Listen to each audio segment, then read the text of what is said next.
This is GCSE Maths. We're looking at statistics, chapter 17 on the accelerated course, and a 17.5 looking at cumulative frequency curves and box plots. So first of all, our quartiles, you maybe remember them then from last year. So Q1 is a quarter of the way up the cumulative frequency.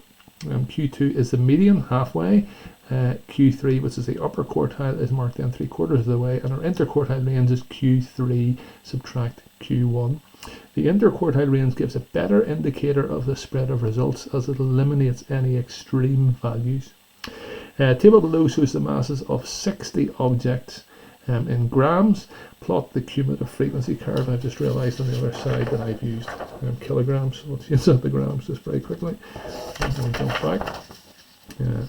Okay, so here I'm going to have a less than column.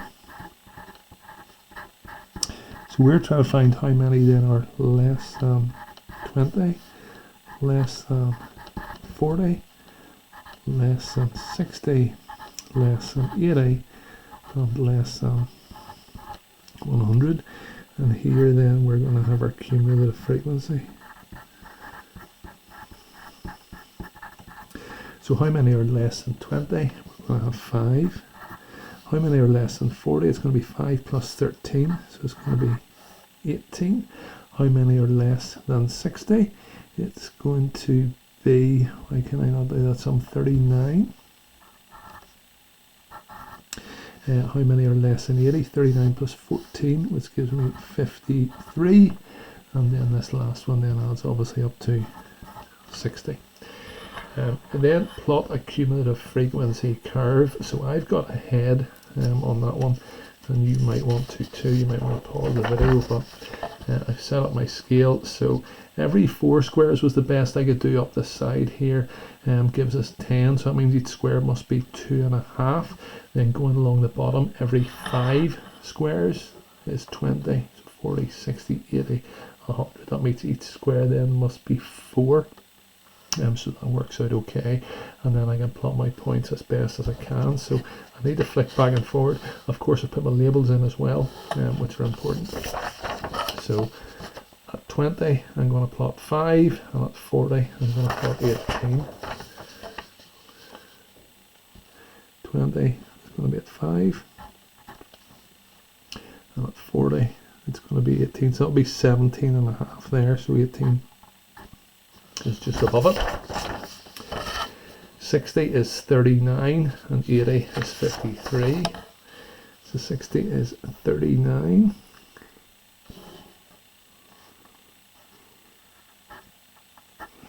And I forgot what 80 was. 80 was 53.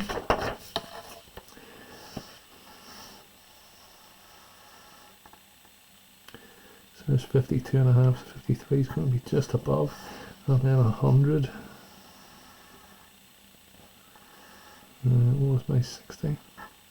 So those are my points there, and I want to try and draw as best a curve as I can. So here goes.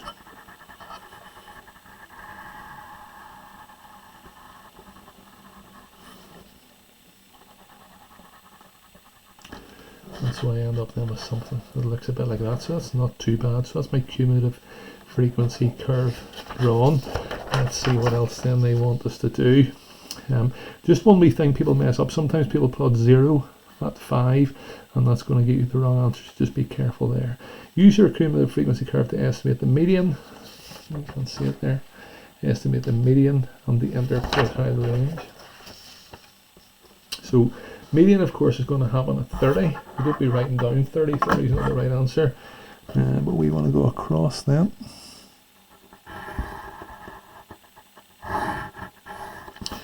At 30, now do my arrow, going this way.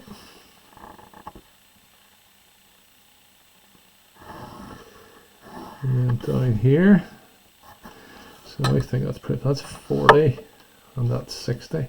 To me that's going to be bang on 50, really. So my median, I'll move this down a bit so we can see. So my median then 50. The interquartile range. So my lower quartile is going to be at 15 and my upper quartile is going to be at 45. So let's do our upper quartile first, which should be halfway along this one here.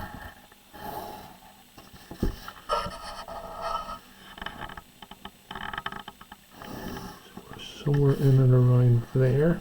So what are we going to have? That's going to be 68, so I think probably 69 then for my Q3.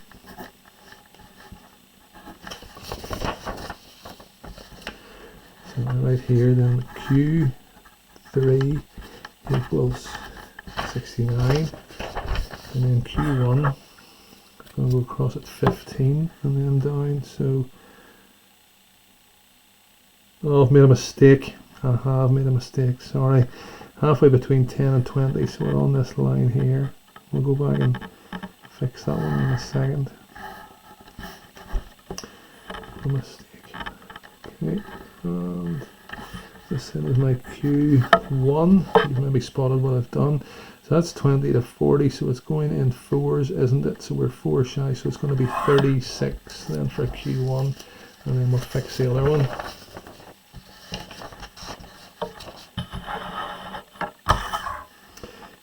Q1 is 36. It's a bit of a mess to try and clear up. I sort of thought there were 5 squares there, but there's not. It's actually going to be one across right on this line, so it might take a little bit off it. Bit messy, but that's okay. It's not awful. That's one of the advantages of doing things in pencil, obviously, and you do your graphs in pencil in the exam. So 45 is of course here, as opposed to where I originally drew it. So there's my 45 line, and then reading down from there.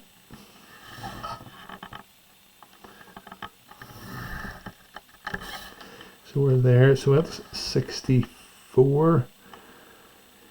Where are we? I think probably 67 then is my best guess for that one.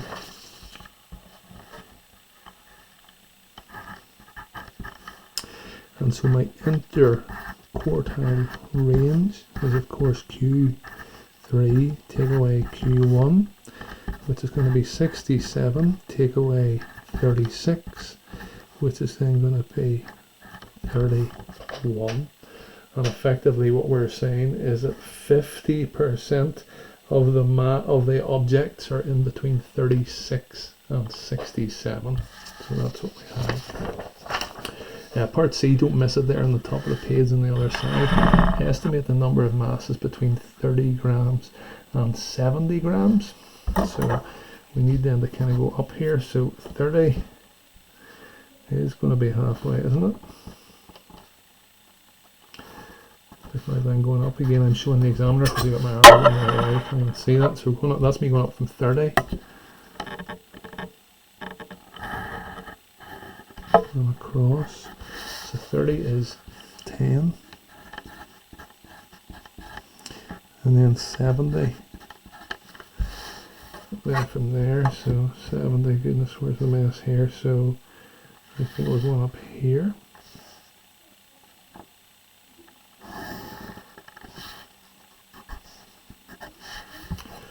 70, and then reading across here, we're getting quite close. That's all right. And so where are we here? So that would be 40. That would be 45. That would be 47.5. So I think that's going to be 47. And of course, in 47, take away 10 is 37 masses. All right. On the next page, box plots. A box plot is a graph showing the minimum value, the maximum value, Q1, the median, and Q3 looks like this. And example 1 then is draw a box plot for the above cumulative frequency example. So what you'll find quite often in the exam is they give you this graph here, and then if you go on further down, right in line with this is then your box plot, which is what they want you to do. They haven't given me a greatest and smallest value, so I'm just going to go for 0 and 100 then for my box plot, and for my smallest value. And then 100 is going to be up here. And then the handy thing about this is you can just stretch these marks down. There was my lower quartile. So I'll just extend that line on down. Here was my median. I line it up and just extend it again on down. You should have the same scale. And then my quartile, which way around do we go? I think it's there. And that then is pretty much how my box plot's going to look. So we need a line joining here to make a box bit in the middle, and then sometimes the other ones are called whiskers, and so we'll go halfway then with those. And that then is a box plot. Sometimes you're asked to analyse stuff in the box plot. The box plot is quite nice, so you can kind of see then 50% of the data is here, 50% then is outside as well, so that's 25% of the 60. So 15 of them are here, 15 of them are here, 15 of them are here, and 15 of them are here, and it just kind of shows the spread of how it all works out.